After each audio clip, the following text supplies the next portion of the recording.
High, আমি রিয়া। এই traditional বাঙালি লুকটা আমি কি করে অ্যাচিভ করেছি সেটাই আজকে তোমাদের সাথে শেয়ার করব স্টেপ বাই স্টেপ। সবার ফার্স্টে লাগাচ্ছি ফ্লিকার এই ময়শ্চারাইজারটা।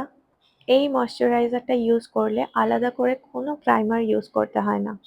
এটার ব্যাপারে আলাদা করে আমার মনে হয় না কিছু বলতে হবে। আমার স্কিনটা জাস্ট একবার দেখো। ফেসের হাই পয়েন্টসগুলোতে আমি একটু হাইলাইট করে নিচ্ছি এলফের হেলো গ্লো দিয়ে। হাত দিয়ে এবার খুব ভালো করে ব্লেন্ড করে নেব।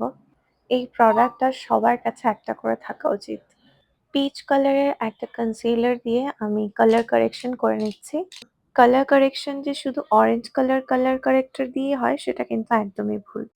তুমি তোমার শেড থেকে ১-২ শেড ডার্ক কনসিলার দিয়েও কিন্তু তোমার কালার কারেকশন করতে পারো। একটা ডার্ক কালারের কনসিলার দিয়ে আমি আন্ডার আই এরিয়াটাকে কনসিল করে নিচ্ছি। বেসটা আমি একদমই সফট রাখতে চেয়েছি, তাই আমি এখানে কোনো ফাউন্ডেশন ইউজ না করে একটা টিন্টেড সিরাম ইউজ করলাম, যেটা একটু বেশিই পড়ে গেছে। ভেবেছিলাম হাত দিয়ে ব্লেন্ড করে ফেলবো, কিন্তু প্রোডাক্টটা বেশি পড়াতে আমি বিউটি ব্লেন্ডার ইউজ করছি। একটা লাইট কনসিলার দিয়ে আন্ডার আইটাকে একটু হাইলাইট করে দেব। আমি যেহেতু সফট একদম লাইট ওয়েট মেকআপ চাচ্ছি, তাই আমি এখানে সবকটা প্রোডাক্টই ক্রিম ইউজ করছি। এলফের ক্রিম কন্ট্রোল আমি এখানে ইউজ করছি।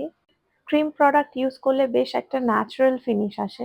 পাউডার প্রোডাক্টের থেকে আমার ক্রিম প্রোডাক্ট বেশি ভালো লাগে। দেখো ফেসটা একদমই ন্যাচারাল লাগছে কিন্তু। ব্লাশের জন্য ইউজ করছি মার্সের এই লিকুইড ব্লাশটা।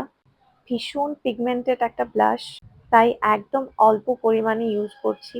আর ওই একই সেম ব্রাশ দিয়ে যেটা দিয়ে আমি কন্ট্যুর ব্লেন্ড করেছিলাম সেটা দিয়ে আমি কিন্তু ব্লাশটাও ব্লেন্ড করে নিচ্ছি খুব ভালো করে। যেহেতু আমার ম্যাট ফিনিশ খুব একটা পছন্দ না, তাই শুধু আন্ডার আই এরিয়াতে কম্প্যাক্ট পাউডার দিয়ে সেট করছি। ডালবার সিরাম স্প্রেটা দিয়ে আমি বেসটাকে সেট করে নিলাম। এই লুকটার মেইন জিনিস মানে আই মেকআপ, সেটাই আমার রেকর্ড হয়নি। আমি একদম বুঝতেই পারিনি আমার আই মেকআপটা রেকর্ড হচ্ছিল না, তাই আই মেকআপ টিউটোরিয়ালটা আমি দিতে পারলাম না। সেটা অন্য কোনো ভিডিওতে আমি শেয়ার করে দেব।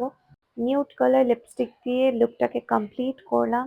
আর এই হলো আমার ফাইনাল লুক।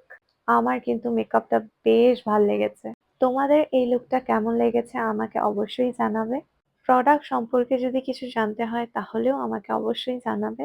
আবার দেখা হবে অন্য কোনো ভিডিওতে। ততক্ষণের জন্য বাই, টেক কেয়ার।